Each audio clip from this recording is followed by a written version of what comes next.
Welcome to CounterMeasures. I'm Rebecca Costa, and I'll be your host for another hour of agenda-free news. Our guest today is economist, historian, best-selling author, and visionary Mr. Neil Howe. 14 years ago, Howe and Strauss published a book called The Fourth Turning, in which they documented with remarkable precision the standoff between Congress and the White House over the raising of the debt ceiling and the downward spiral which would be triggered by this event. But before Howe joins us today, let's say hello to our chat czar, Meredith. Good morning, Meredith. Good morning, Rebecca. Well, the big part of this program is interactivity, so what we need are our viewers to go on Twitter and use our hashtag, which is CMWRC. Use that hashtag and ask your questions, so throughout the program, Rebecca and Neil can answer your questions. And if that doesn't work for you, go to email and email us at CounterMeasures@emPOWERme.tv. Let's give that to our viewers one more time. All Because right. I'm slow in the morning, and I don't always catch all that, and I'm not always walking around with a pen and a piece of paper. Let's give those addresses one more time. Not a problem. We're making sure that you know everything about what you need to do to ask questions. So go on Twitter and you ask your question or give your opinion, and I can see it right here in front of me, and use the hashtag CMWRC. CMWRC. Thank you, Meredith. We'll check back with you in just a few minutes.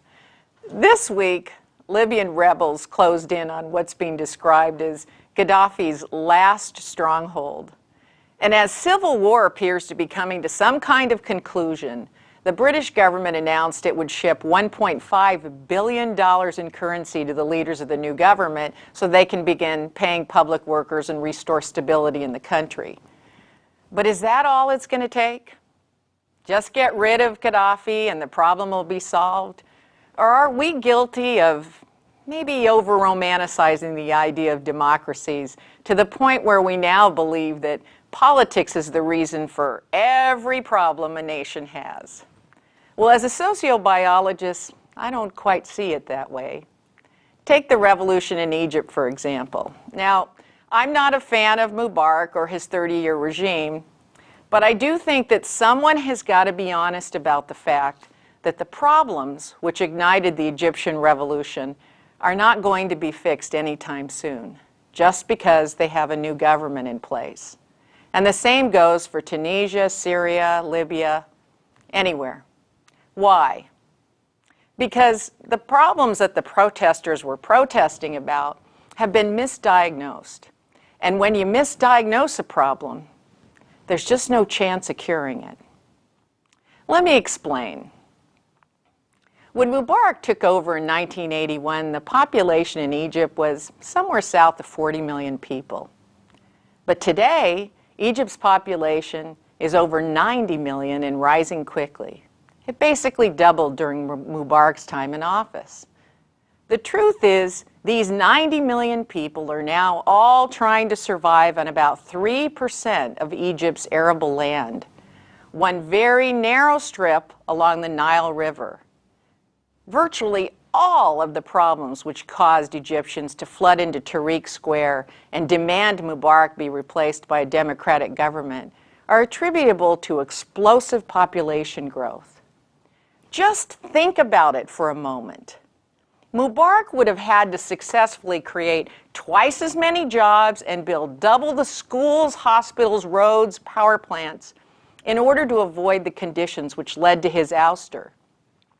No matter how much we want to blame Mubarak, no leader in modern times has accomplished such a feat.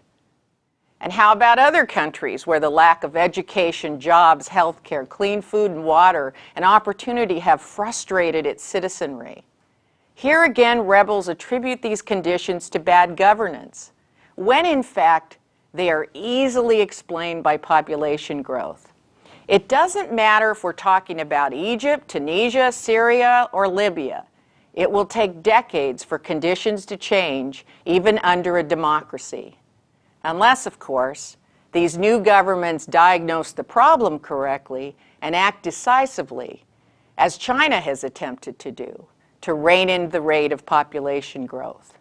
Or in what's surely to be the most politically incorrect suggestion a government could ever make, ask half the citizens of their country to leave. Can you imagine any leader taking the podium and telling their people that the only short-term solution to reversing their systemic problems is for patriots to pack up and leave their homeland? It would work, but don't hold your breath. It's probably not on the horizon anytime soon. Now let's take a moment to check back in with Meredith and see if that chat room is warming up. Meredith, can you tell us how the folks log back into the chat room one more time? It is getting a little warm in here. I have a question from Loop Think out there asking, are you saying that no politician in any country can solve systemic issues even though that's how we judge them all? Well, you're right about that. We are blame-seeking missiles. That's what our society's all about. Just watch any talk show or the evening news and we're out to hang somebody for our problems. But our problems are not that simple anymore. And all you had to do was watch them bring Mubarak in on a stretcher into a courtroom to know how low we've sunk. The truth is that if you go from 40 million people to 90 million people, the natural outcome is going to be unemployment, lack of education, lack of opportunities. It's just unavoidable. So if we don't deal with the population issue in the Middle East, what you're going to find is you're going to find hubs of unrest and violence. And I simply think that we haven't diagnosed the problem right. And therefore, no matter what kind of government you put into place, you're not going to solve that issue. I think we're overly optimistic that a democracy will in fact cure every problem that there is. Anything else there, Meredith? Not yet, but hopefully that'll get people going on Twitter using our hashtag and asking some questions. Okay, well let's move on then to talk a little bit about our bad policy of the week.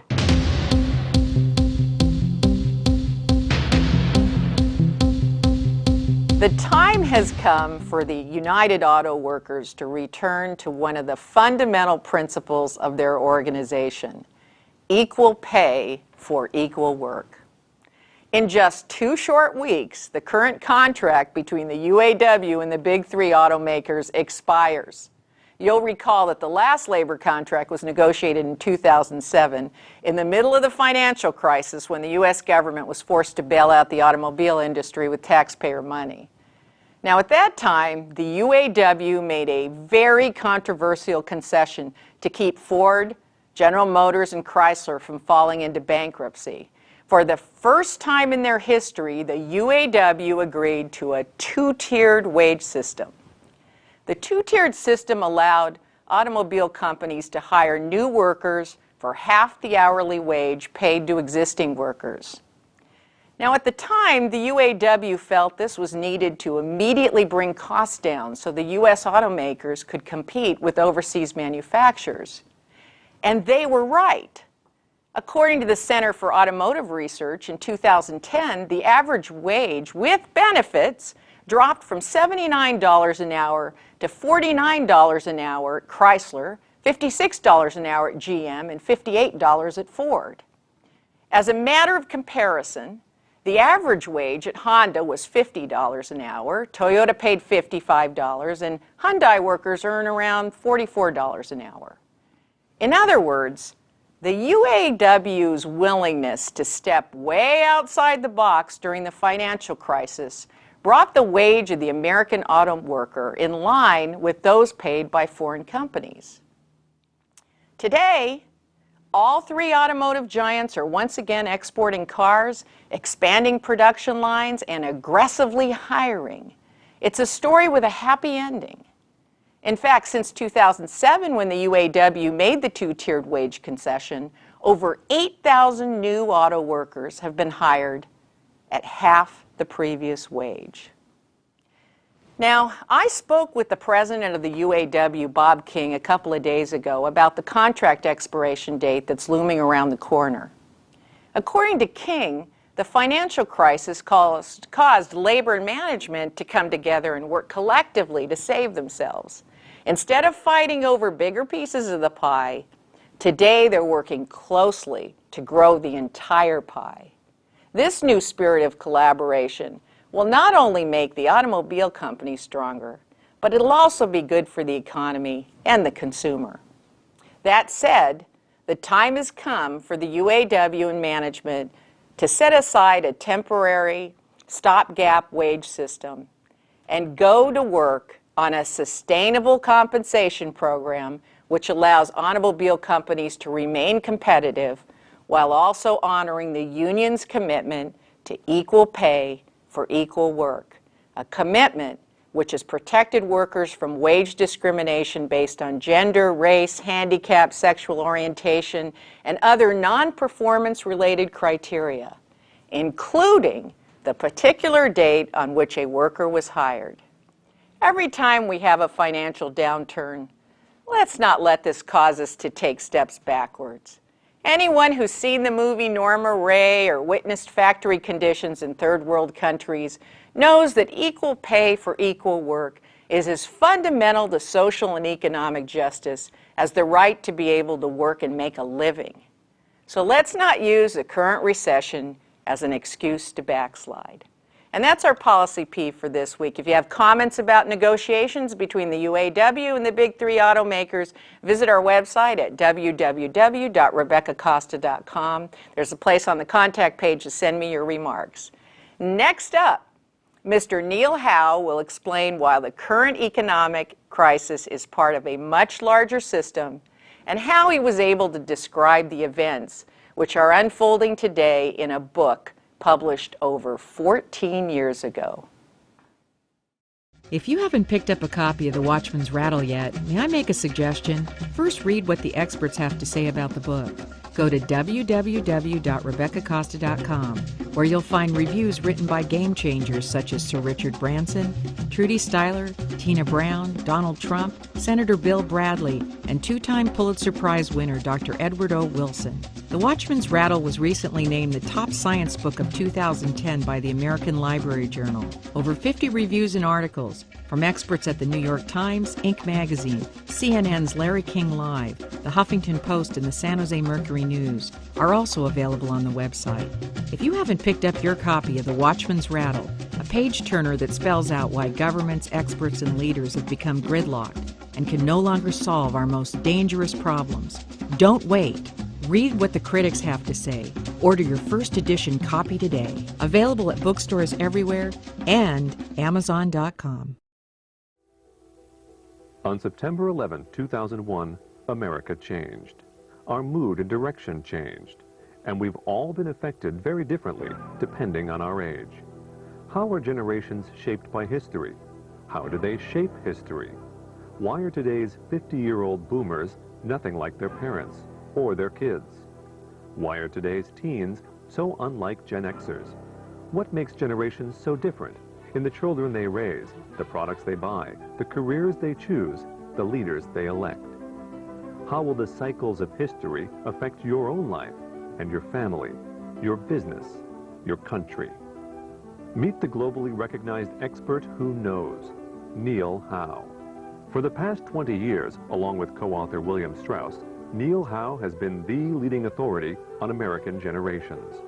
He has written 4 books, all bestsellers, all widely used by businesses, colleges, government agencies, and political leaders of both parties. Why? Because again and again, his forecasts turn out to be right. Welcome to CounterMeasures, Neil. Thank you, Rebecca. It's great to be here. You know, I read your book 14 years ago when it first came out, and I remember the opening line really astonishing me. I'm sorry to be one of the people that didn't believe you. Your opening line of the fourth turning was, "America feels like it's unraveling." Now, why did you have that feeling a decade and a half ago and the rest of us are just catching up to it now? Well, it comes from looking a lot at rhythms of history and having a sense of which season we're in. A lot of people think of history as either a straight line toward progress, right? We're always getting good at, better and bigger every year. And of course, when that doesn't happen in any particular decade, everyone feels really depressed because maybe it's a straight line down, right? Or people think of history as just random. The next decade, the next 5 years could bring literally anything. We don't think that's right. We think history, just like the seasons of a year, there is a rhythm to history itself, and that rhythm is governed by the process of generational formation. Generations are shaped young by history, and as they grow older, in a very predictable way, and measured in terms of years and decades, those generations as midlife leaders and parents in turn shape history. So it is a complete cycle. It is recognizable if you look for it, and we were looking for it. Well, now you talk about 4 stages that you've identified throughout history that really are not unusual, that we're going through a similar kind of 4-stage process, and you describe them as you pointed out earlier, as spring and summer and fall and winter. And you talk a little bit about the fact that we're beginning to enter that winter process, but of course, like all seasons, we'll come out of winter and we'll be back into spring again, and these are tied into generational dynamics. For viewers today that are not familiar with those 4 stages, could you take a moment to just describe the 4 stages and what they look like? Yeah, I mean, I can, and we can look at the most recent of these seasons because that's within our collective memory. The first turning, we call them turnings really, but the first turning is what we call a high. We all recall the American high after World War II. These would be the presidencies of Truman and Eisenhower and John Kennedy. We've had these periods before in American history. They come after great crises typically. They're periods when institutions are strong, individualism is weak, minorities feel pushed out of the mainstream. These are what Vernon Parrington, the historian, called the great barbecues of American history. So, you know, we all feel great about what's going on. The second turning is what we call an awakening. And most recently, this was the period from the mid-1960s to the early 1980s, roughly going from the campus and inner city riots of the mid-1960s all the way through to the tax revolts and deregulation of the late 70s, early 80s. The theme here is the throwing off of social obligation. Everyone wants to refine himself or herself as an individual. We tire of all that, of all these, you know, collective constraints. And it's interesting that many historians have remarked that we've had these religious or cultural awakenings, these times of cultural and values revitalization, roughly every 80 or 90 years throughout American history. In fact, some historians call the consciousness revolution, they call it America's 4th or 5th Great Awakening. And this is part of a long pattern. The third turning, what we call an unraveling, and that probably began in the mid-1980s. And this is a period, it's the opposite of a high. Individualism is strong and flourishing. Institutions feel weak and discredited. The great third turning decades in American history would be the 1990s, the 1920s, the 1850s. These are decades of cynicism and bad manners. The culture feels exhausted. You know, you go into a bookstore and all the upbeat books are about me, myself, and I, right? And all the downbeat books you see, and this is still true today, are about everything we share collectively, the end of politics, the end of community, the end of the family. How long, you know, how often do we see those titles? And this is typical of an unraveling mood. History suggests that this period of unraveling, and this has been consistently true for, you know, going back to the 17th century in America, this period is followed by a fourth turning, which is a period of outer world institutional crisis affecting the economy, politics, and empire. It's a time when big institutions are rebuilt from the ground up. This happened in the Great Depression and World War II. It happened in the Civil War, the American Revolution, and you can go back in American history, as we have done, or even looking at many other modern societies around the world. These are periods in American history when public history speeds up. In other words, big events suddenly come at a rapid pace.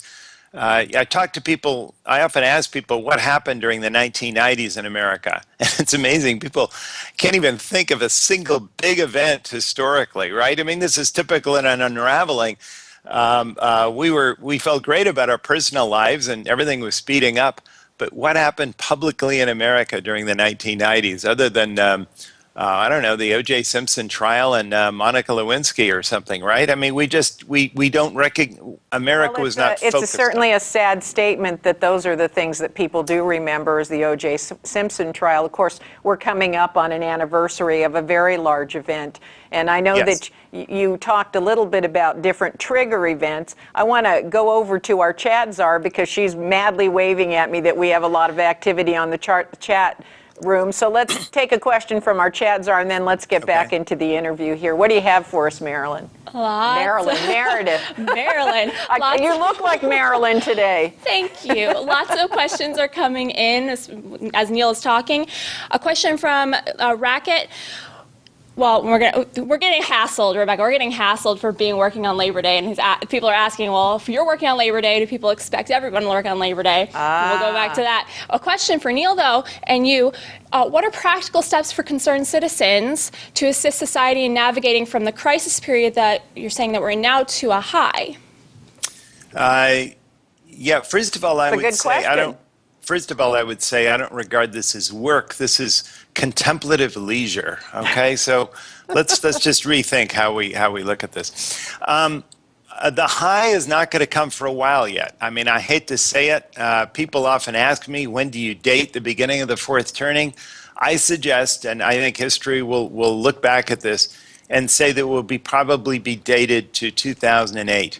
I think that a very big election, obviously, with McCain versus Obama and the financial meltdown in financial markets, which I believe is not just another recession. It's going to be known as the second great contraction, to use Reinhard and Rogoff's term down at the Institute for International Economics. I think that's how it's going to be known, and I think this is the beginning of a distinctly new era in American history. So we're not going to be worrying about the high, the recovery, to emerge in full force until another. It's going to be around 20 years. I mean, it's going to be the length of a generation. There's a whole nother generation of kids that are going to be raised during this period. And we're all going to be older. Coming from your perspective, this winter period, this crisis period might have started around 2008, and we're looking toward being in that winter for another 20 years or so. But you do talk about these trigger events that can suddenly shift us into another season, yes? Yes, and I make the point that it's not the event itself, it's our reaction to the event. People sometimes ask me, who could have predicted Pearl Harbor Sunday, that the Japanese would attack us? And my response is, it depends how we react to these events. The sinking of the Lusitania was an equally heinous event that got us into World War I. But after a year of delay, and it proved to be a highly controversial war, and we instantly disliked the war as soon as it was over, and we brought home Americans all over the world. There wasn't a single U.S. soldier abroad by 1919 or 1920. We hated that war. It had no impact on our society.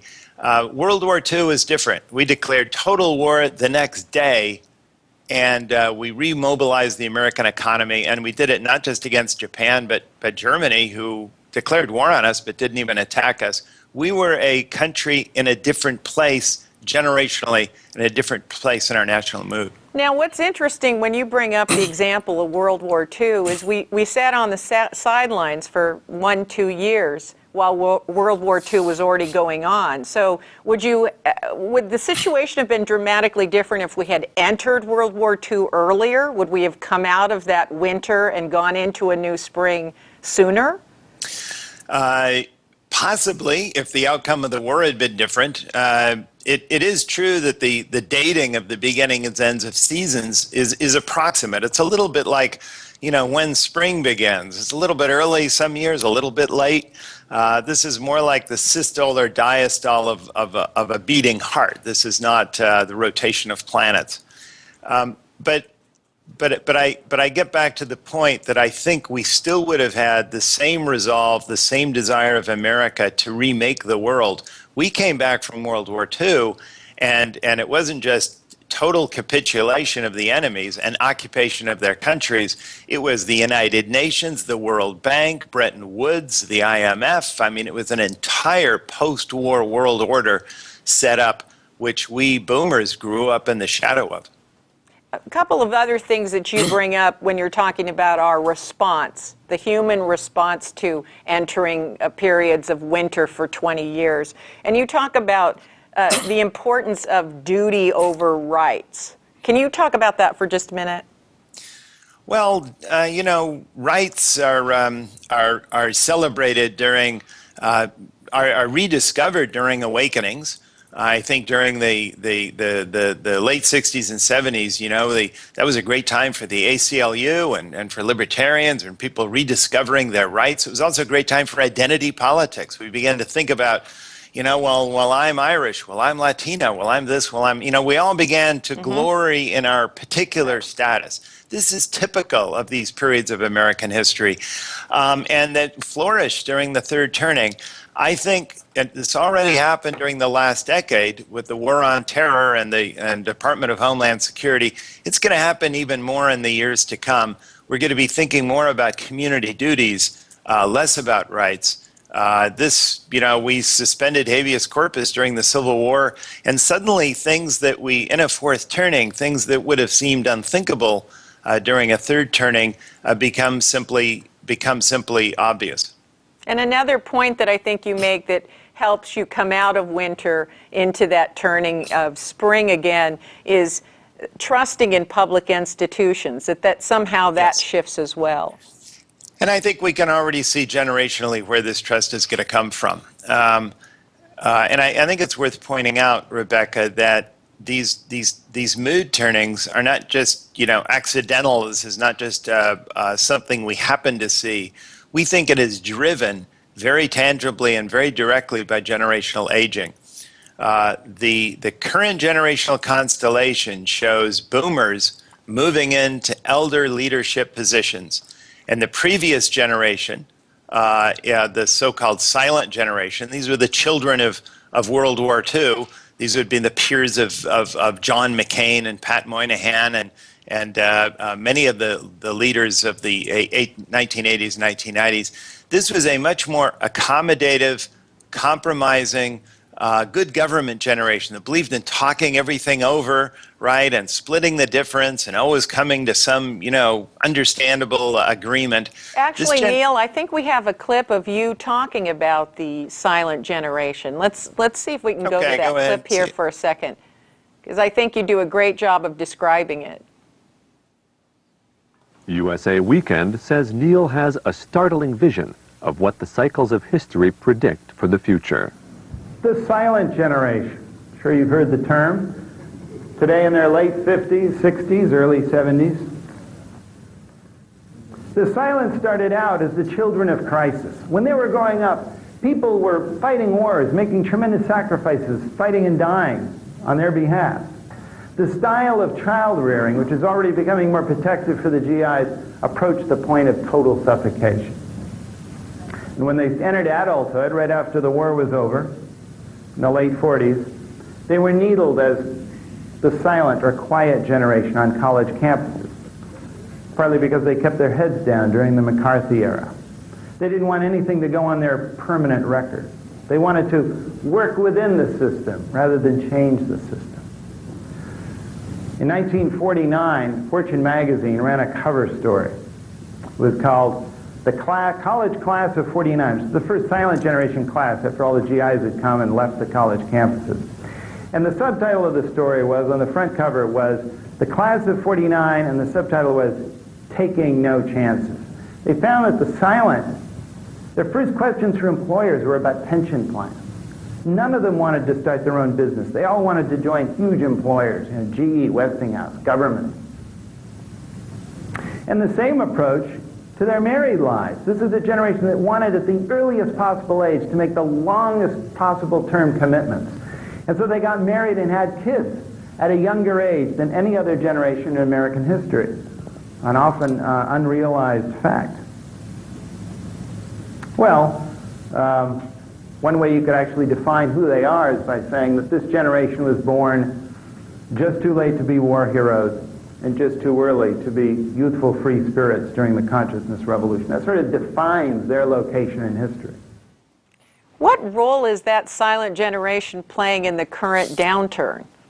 Well, they're playing a declining role, and I think because they're retiring, as every generation does, and I think we see that actually unfold. It's fascinating to me that as boomers have taken over, first the House and then the Senate, the House in the early 90s, you remember with Newt Gingrich in 1994, yes. And the Senate in the later 1990s, as soon as the boomers took over that House, we received huge amounts of comments about how all civility and discourse had disappeared and suddenly everything was nasty. It was culture wars. It was red zone versus blue zone. Well, why is that? It's because boomers have been like that all their lives. They were that way in the late 60s. They were telling older generations what to do and each other what to do. And today they're still telling each other what to do, and they often are, are very moralistic about younger generations. My point is they've always been like that. They've always been uncompromising. They've always been sticking to principles. And it was very instructive to me that on the recent debate over the debt limit, the legislation to raise the debt limit and the agreement to have that happen, Yes. who was it who finally brokered the deal to save the day at the 11th hour? Mm-hmm. It was Mitch McConnell. Mm-hmm. And Mitch McConnell is the only silent left among the leaders. He was born in 1942. Everyone else is younger. Mm-hmm. Now, he won't be around Let me just take a moment forever. here because we have a lot of activity coming in on the chat room. It seems you've stimulated a big discussion here. So let's go to Meredith in the chat room and see what they have to say. We have a question from Madison. The question being, so if the new silent generation is being born today, will things like social media sharing likely contract when they get older? I think social media sharing for today's kids will be a way of being risk averse and submitting themselves to peer monitoring by your peers 24/7.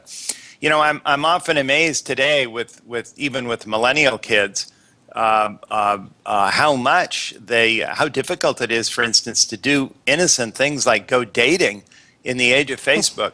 One of our worst fears as boomers growing up was George Orwell, that Big Brother was going to put a camera in our room. These kids are putting their own cameras in their room. They have a completely new attitude toward It's voluntary oversight, isn't it? It's voluntary. We're overseeing everybody. And, We are, and and who would have thought that we'd have volunteered for that? We're volunteering, and they don't mind it, and they don't mind their peers knowing everything about their lives. They go to sleep with their cell phones. This is moving technology, by the way, back to the community. We boomers, with our personal computers, right, Steve Jobs and Bill Gates, we took information technology away from the community toward the individual. These kids are moving in the other direction. Mm-hmm. And if you want to know the flavor of the first turning, the high coming up, it's when this generation of millennials is beginning to take over positions of public and private sector leadership. Mm-hmm. I guess one of the thoughts that I have in mind is that this next generation will be far less concerned about privacy and compartmentalizing information. Would you agree with that? I totally agree, and we already see it. We already have surveys that we can actually measure that. Yeah, we absolutely can. But you do talk about 4 generations that you identify in every culture as it's moving, and I believe you call them the prophet, the nomad, the hero, and the artist. Is that right? Yes. And can you talk a little bit about those 4 groups, just briefly? Well, the hero archetype is protectively raised. They come of age at a time of social emergency, and they become institutionally, politically powerful the rest of their lives. We all recall the GI generation of John Kennedy and Reagan, and these were the heroes of D-Day and so on. That generation is now in their mid-80s and beyond. And we call them the hero archetype. We think today's millennial generation is the next hero archetype, only early in age. What the GIs look like back in the 1920s. The artist archetype are the children of crisis. This would be the silent generation, who are today's, still some of today's elder leaders, and of course today's post-millennial generation, probably born after 2004. Their entire childhood, we think, is going to be in the shadow of this fourth turning, of this second great contraction. And we tentatively call them the homeland generation, simply because that's what, we did our own little poll, and that's the one that came out on top. That the next archetype is the prophet archetype. The prophet archetype is born just after a great crisis, and they come of age spearheading the next awakening of the culture, awakening of the arts, awakening of religion and values. And they carry that reputation for being the authority on culture and values for the rest of their lives, and that's why we will all be hearing the Stones and the Beatles and the Doors on radio stations until the last of us boomers passes away, right? At which point, Generation X can have a bonfire of celebration because they've been liberated from that cultural tyranny. And that don't make it sound like it's such a happy occasion. You and I are in that boomer generation. The idea that they'll be celebrating we're gone isn't feeling too good at this moment. I know, but even I get tired of it. I can certainly see the Xers' point of view. Now, Generation X is the fourth archetype. And by the way, this prophet archetype, just as the hero archetype is identified strongly with institutional strength throughout their lives, as certainly the GI generation was, the prophet archetype is always identified with spiritual, cultural, and values or wisdom throughout their lives. And that's giving that too is giving a different cast to the mood of this decade. And then finally, the fourth archetype is what we call the nomad archetype. And this kind of generation, these are the children of awakenings. This is a time typically, just like the artist archetype grows up when childhood is very tightly protected, even smothered. Kids never ask, parents never ask the questions kids ask. The nomad archetype grows up at a time when childhood is underprotected. This was for Generation X. These would be the kids who were born mainly in the 1960s and 70s. This was the generation that grew up with childish devil horror movies, right? When we had a very negative way of looking at kids. In fact, people didn't even want to have kids anymore. This became known as a baby bust generation. The lowest fertility rate in American history, right around the time of Watergate in 1974. And they have had a lifestyle of free agency, pragmatism, believing in the resiliency of self because no one else they know is looking after them, and trying to, and really glorying in their pragmatism. I think that this has been one of the great generations to reinvigorate our economy, probably the biggest born in the last century, and to some extent has turned around our economy, and is probably the perfect generation to be in midlife leadership positions during this coming era of crisis. Well, you certainly have made a very, very airtight case that we can look at these generations as they come into power and begin now to predict how they might respond when they are in power and how those changes might affect us and how they will lead us into the various turnings. We have some more questions coming in from the chat room, so let me switch over to Meredith and see what the chat room's buzzing about. Meredith? Chat room is buzzing. We have a question from Racket, who's wondering what will the next world order look like if all things go well, if we make it to that next high, and then what if it doesn't? Well, along with yeah. that question, let me let you also address this. I know there have been accusations out there. You and I have both published books that look at systemic patterns. Myself, from an evolutionary biology standpoint, not necessarily American history, and I've documented that and come under some serious attack for even trying to say that that may predict future patterns. And I know that many people have come after you as well and said, well, you've overstepped the bounds of a historian and you've become some kind of a modern day prophet.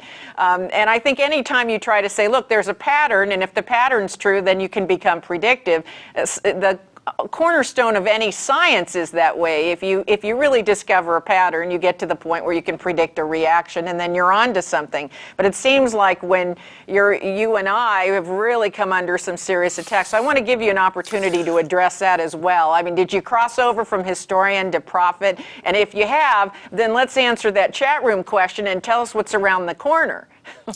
Well, I don't know what I am. I do know that most academic historians categorically will say that they never make predictions, and that's something an historian should never do. They simply, write interestingly about past events and past patterns. I believe that, heck, let's make history interesting. I talk to groups about these patterns, and for the first time, they find history coming alive.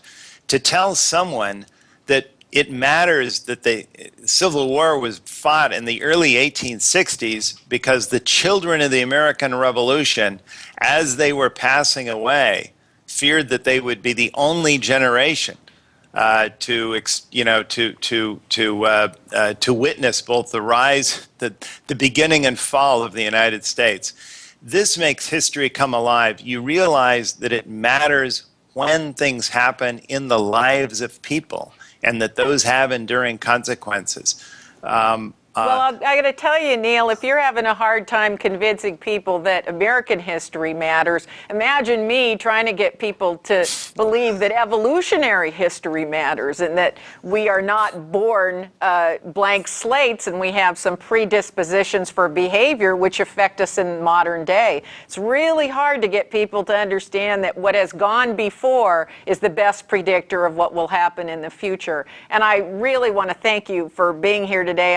I'm going to go back to the chat room and see what they've got on tap. But I have to tell everyone before I sign off here, go get this book. It was written 14 years ago, but boy, did you nail it. You absolutely nailed it. You and Strauss nailed it. And I apologize to you that for the past 10 years, I wasn't paying attention to it. But it came back into my life again, and even right on up to predicting the argument between the White House and Congress over the debt ceiling. I don't know how you got that so right, but you specifically call that out as problematic. It was absolutely amazing, and I want to thank you for being on the program today, Neil.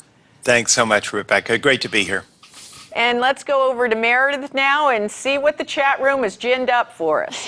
There's a question for you, Rebecca, actually, wondering that what would society look like if we don't make it to the next high?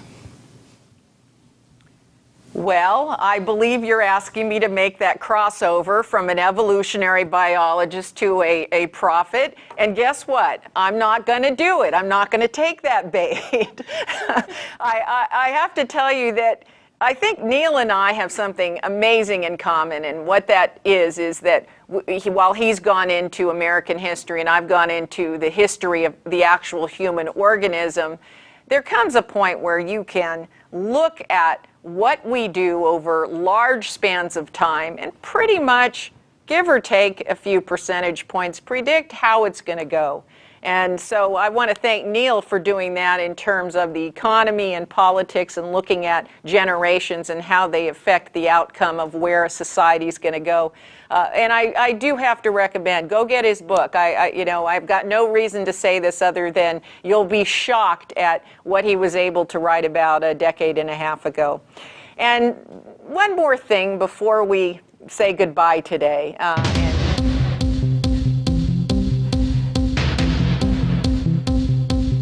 This week's insight comes courtesy of my granddad, Humbert Costa. I hope I can do this without getting too emotional.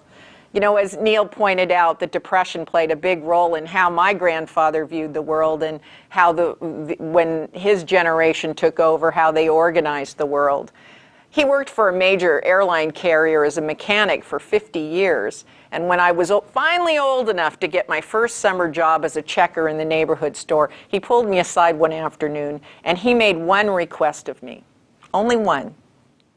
He said, never accept 1 hour of overtime. And when I asked him why, he explained that when I accepted overtime, I was preventing my employer from opening up a job for another person. He explained that if 8 people just accepted 1 hour of overtime a day, it was the equivalent of a full-time job for someone else. And then he asked me to think about all the people at his airlines or at an automobile plant or a shopping center that were really happy during the Depression to get a little overtime in. In his view, overtime was unpatriotic because we were denying a fellow American the opportunity to work.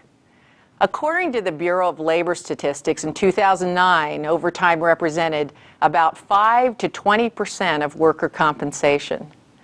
I wasn't able to find an accurate figure for 2011, but given the economy, I'm guessing the number of overtime hours Americans are working to keep their heads just above water has grown much higher. But what if today, following this broadcast of CounterMeasures, every American made the patriotic decision not to accept any more overtime? What if unions like the UAW and 3,500 Rotary groups across the country and nonprofits and businesses large and small all eliminated overtime? Well, the answer is obvious. Jobs would open up. They'd have to. 50 years ago, my grandfather was right to tell me to turn down overtime when it was offered to me, no matter how much I needed the money, because the person who doesn't have a job needs that money more. So I'm calling upon all patriotic Americans today to do the same. 25 million folks are on the street looking for work right now, and you can do something to help them by simply saying no to overtime. And that's our Insight of the Week. Before we wrap up the program, I want to take a moment to say goodbye to Meredith in the chat room. Meredith, thanks for riding shotgun with me today. Thanks for having me, Rebecca, and thanks so much for those in the chat room, Racket, Jeremy, Madison, Loopthink, and hope that more are going to join us next time. And that's our program. Next week, our guest will be 3-time Pulitzer Prize winner and London bureau chief from the New York Times, John Fisher Burns, who's considered to be one of the foremost journalists and experts on terrorism in the Middle East. Burns is going to give us a much-needed international perspective on the events of 9/11 as we approach the 10-year anniversary of a tragedy that changed the world.